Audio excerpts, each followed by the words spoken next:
A group of Canadians were here last week to learn Dhamma. Many of them were practicing well. It is not that hard to practice Dhamma. We just need to wake up first. Without mindfulness, there is no chance for samadhi. A busy mind will be lost through all the sense doors.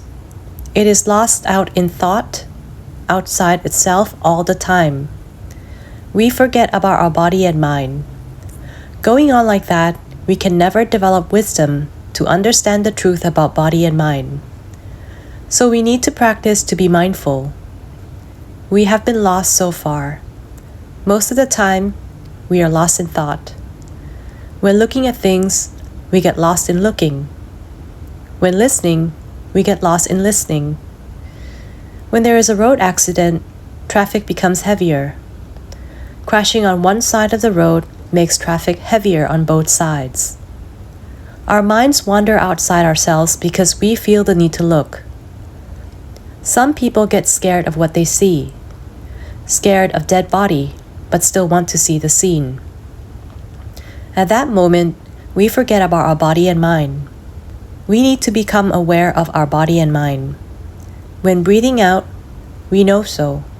When breathing in, we know so. Whatever position the body is in, we know so. I had a teacher, Luangpu, who has passed away.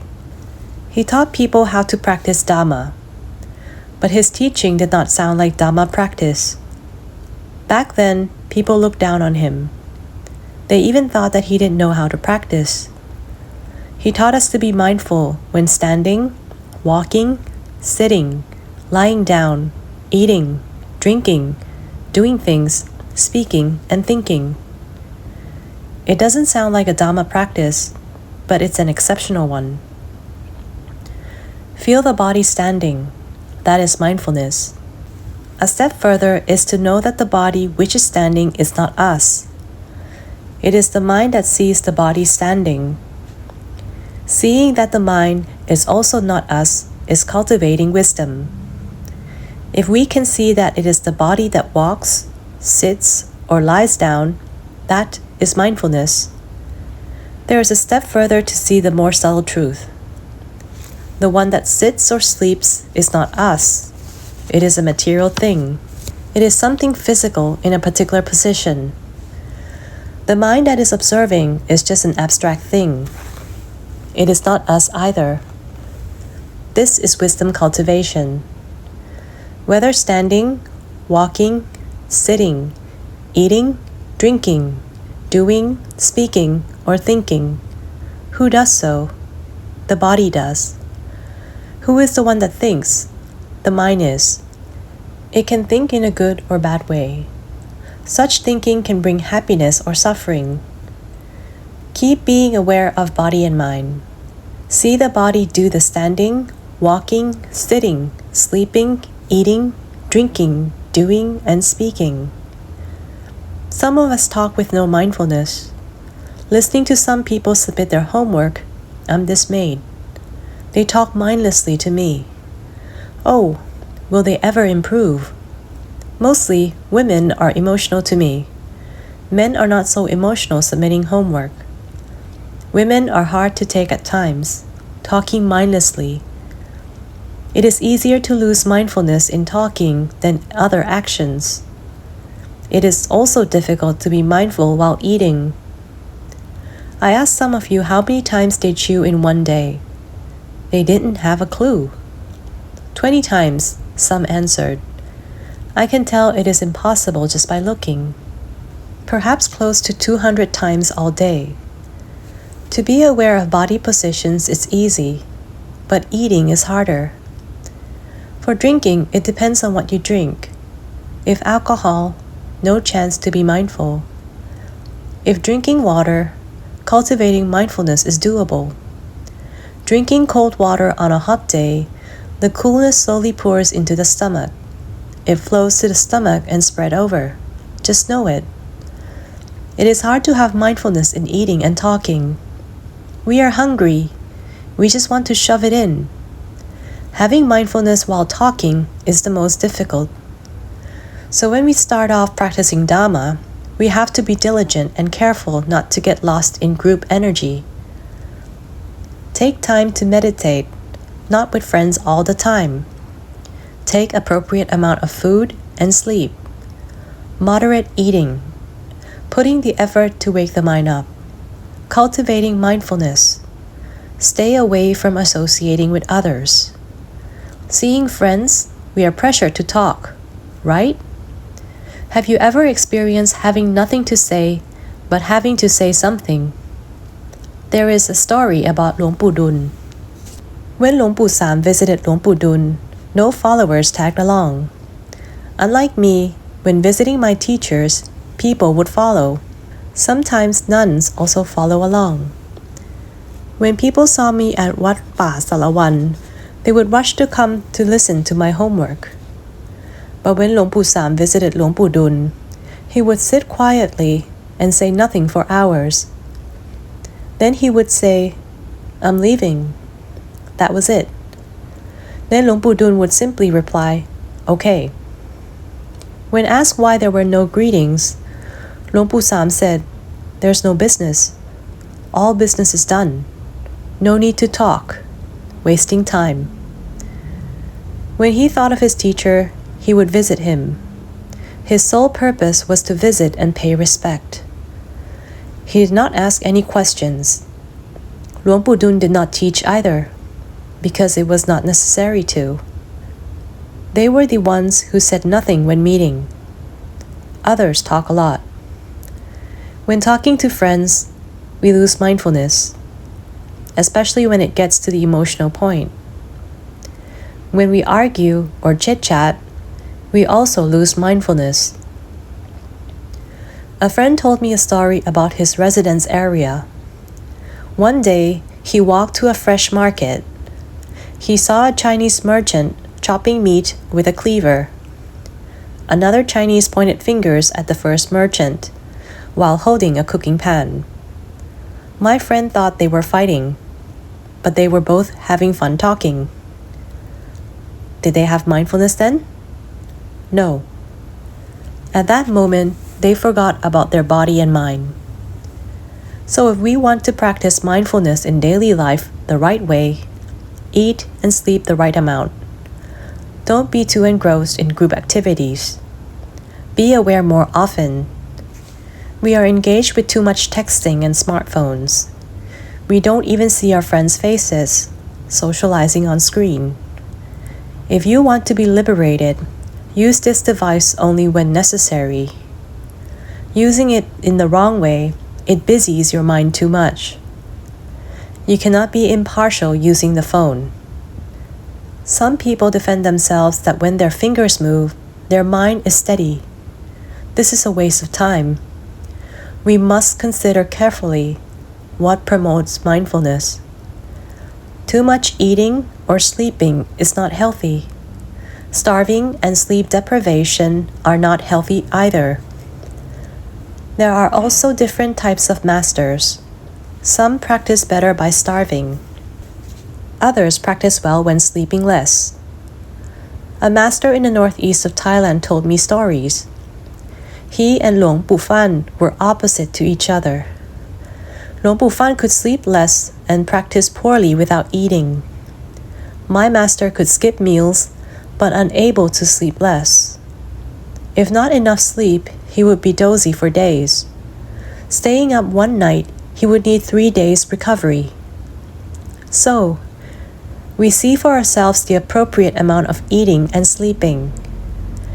Each individual has a different level of tolerance. Don't force yourself.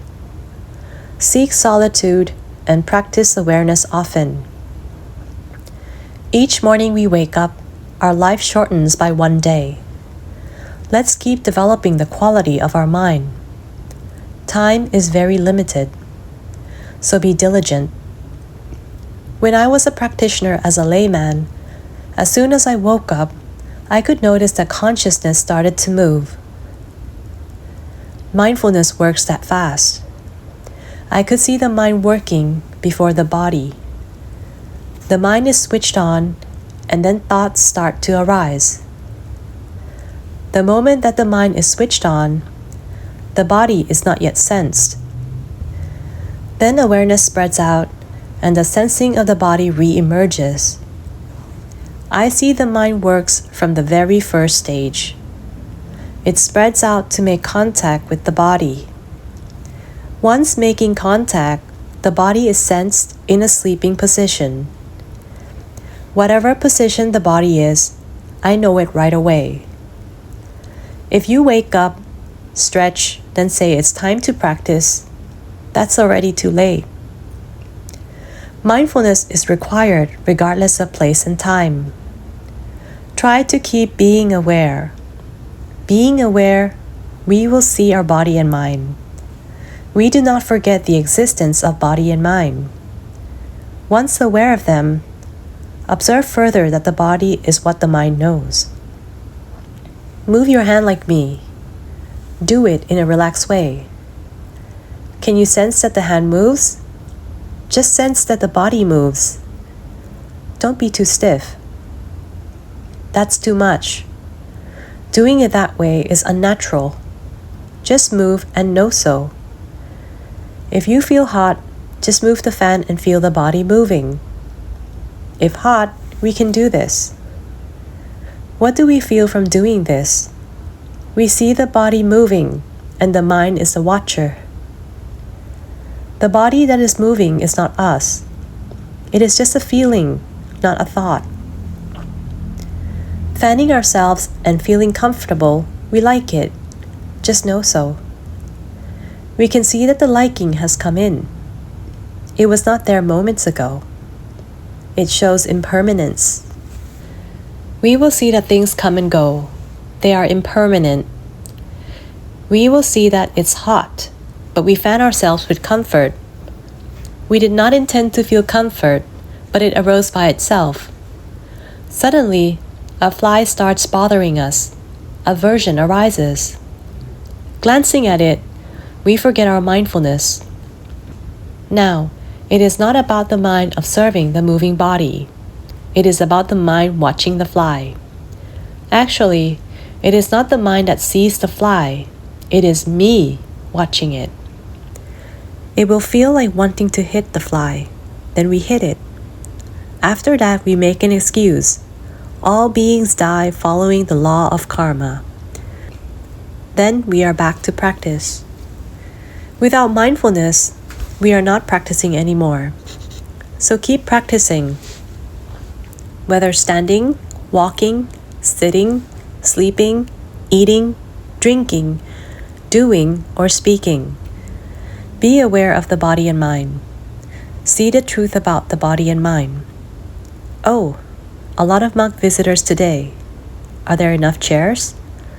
Whose mind is out looking at the monks now? Confess. I'm scanning who is not raising their hands. Just now, who was laughing? Westerners laughed after the Thais did. They laughed on delay after the Thais. Unlike the Chinese, who attended the course earlier, they laughed at the same time as the Thais did, though they had no idea why we laughed. But Westerners have to understand the context first. Each country has a different culture. When laughing, did you sense the body was laughing? If we didn't see the body laughing, we were lost. That is not okay. There are many aspects to Dhamma practice. The formal practice is one part. Daily life practice is another part.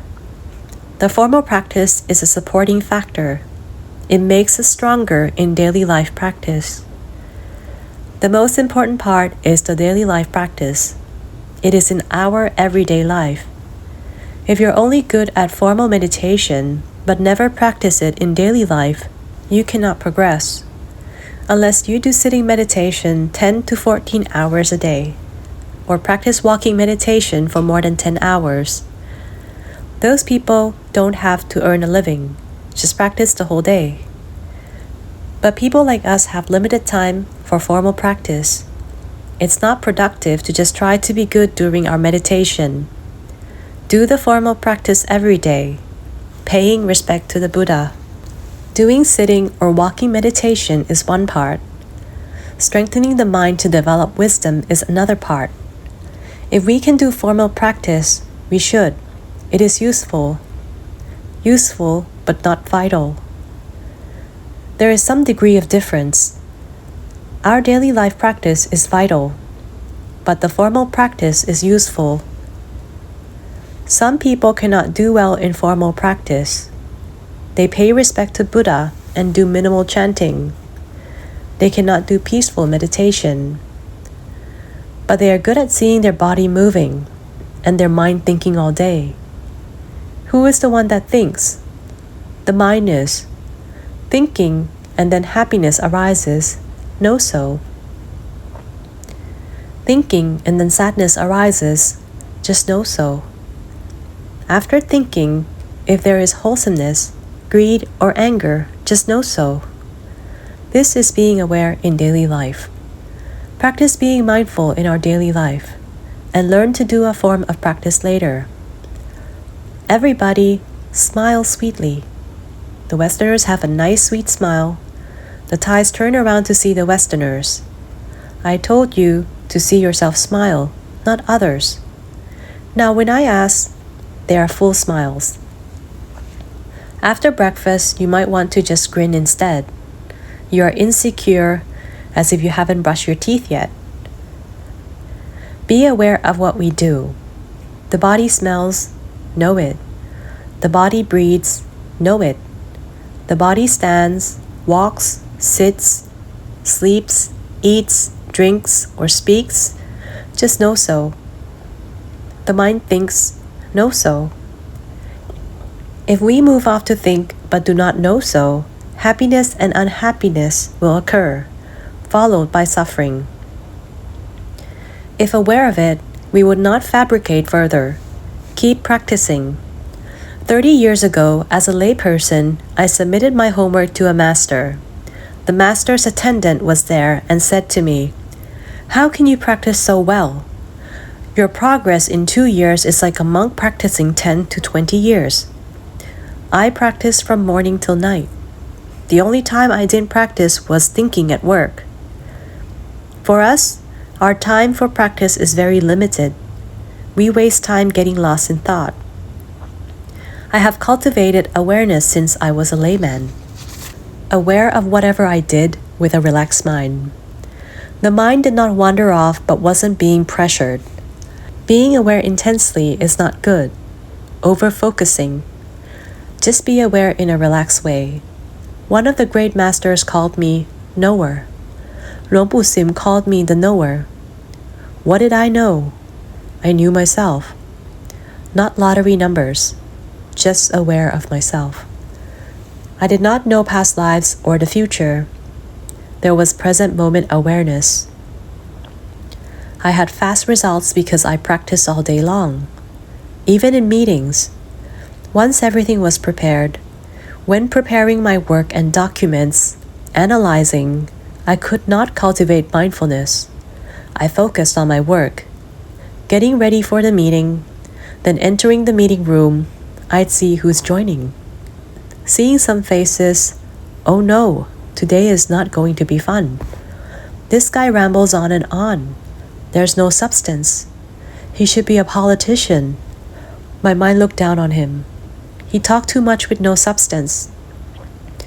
Then I saw another person, well prepared with good points of view. I was glad when seeing him. I was aware of the gladness. See, starting the meeting, I already practiced mindfulness. Observing the attendees, we can practice a lot already. At the meeting, when good information is provided, I listen. It is not the time to practice. The first speaker begins and I know the next 5 minutes will be pointless. His highlight will be at the end of the talk. During the first 5 minutes, I nodded as if listening. But I didn't listen. I saw my body moving. Trying to be polite, I nodded my head and acted as if it was interesting. This is practicing. Some people talked and it was so boring. It made nodding in agreement even harder. This is the time to do meditation, not to listen. With peace inside, I looked bright and joyful.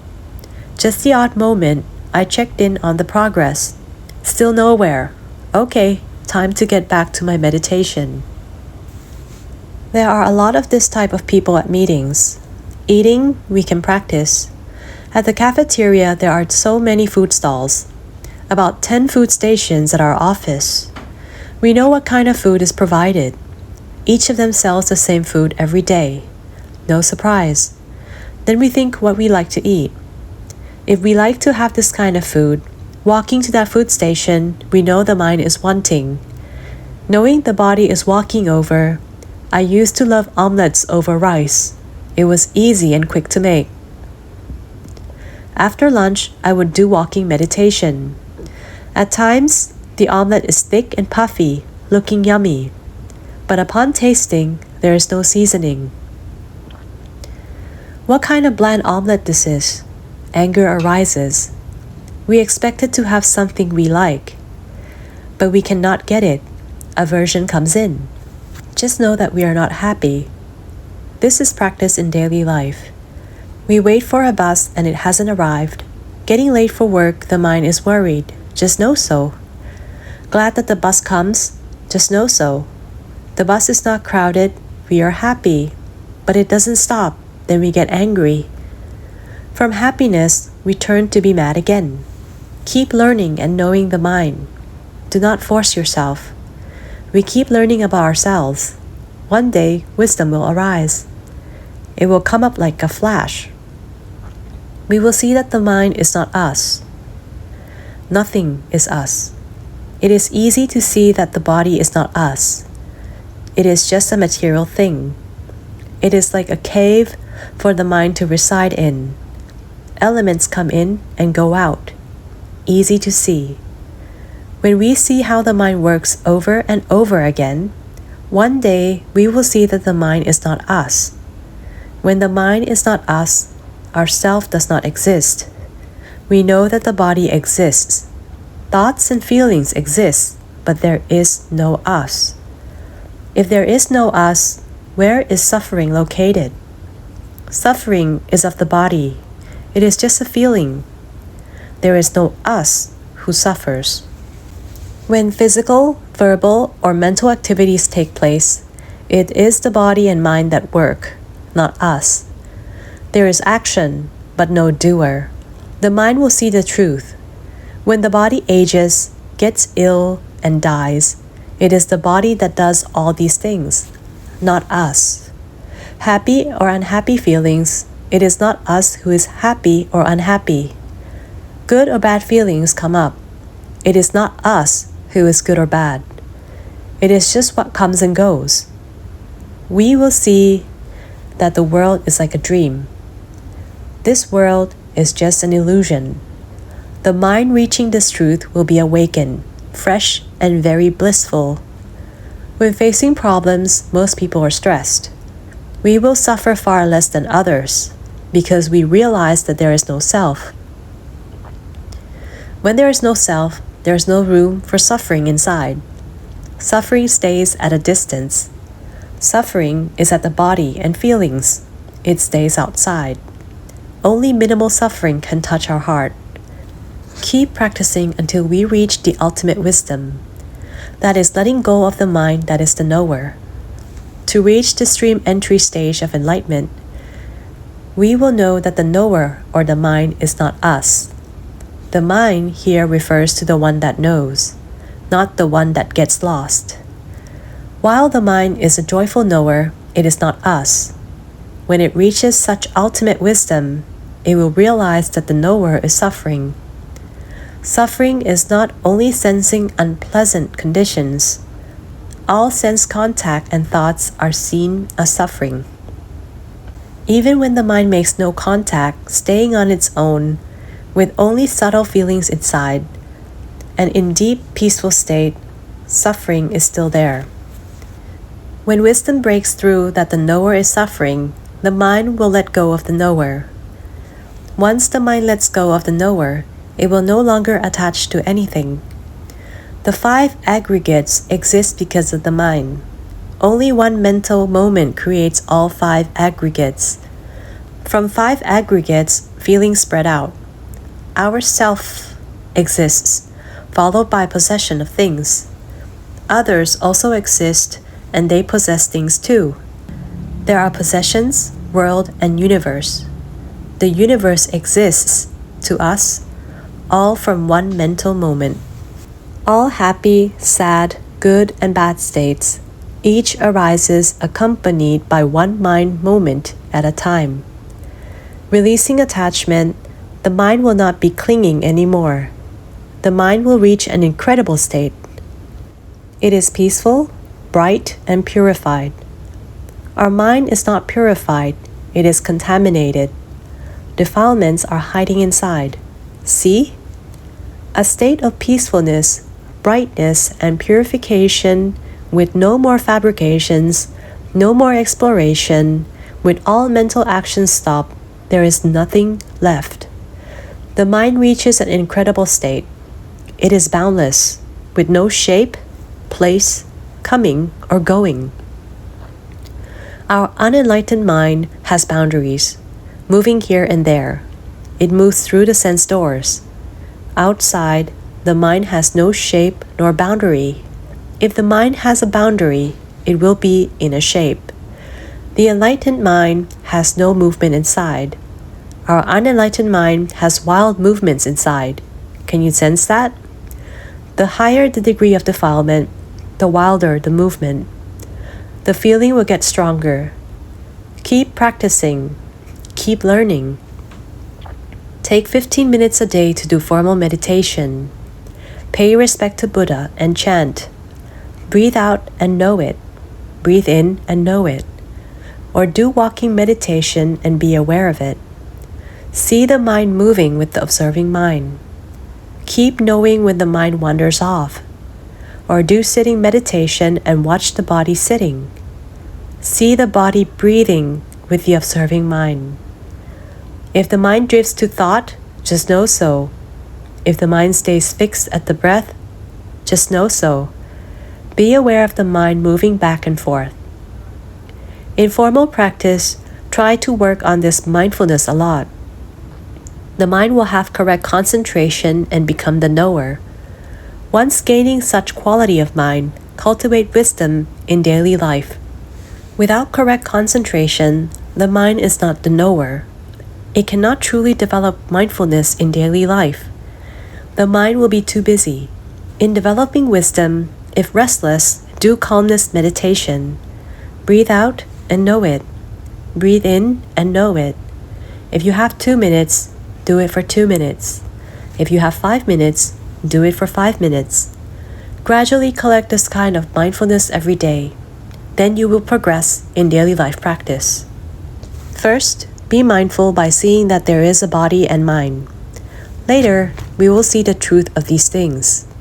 The first stage of wisdom is realizing that there is no us. Reaching the ultimate wisdom, we will realize that there is nothing but suffering. The mind will let go. The mind will develop step by step until truly liberated. We need to do our work to liberate ourselves. Nobody can do this for us. No angels nor gods can do this for us. We have to free ourselves from getting lost in our thoughts. Time for breakfast.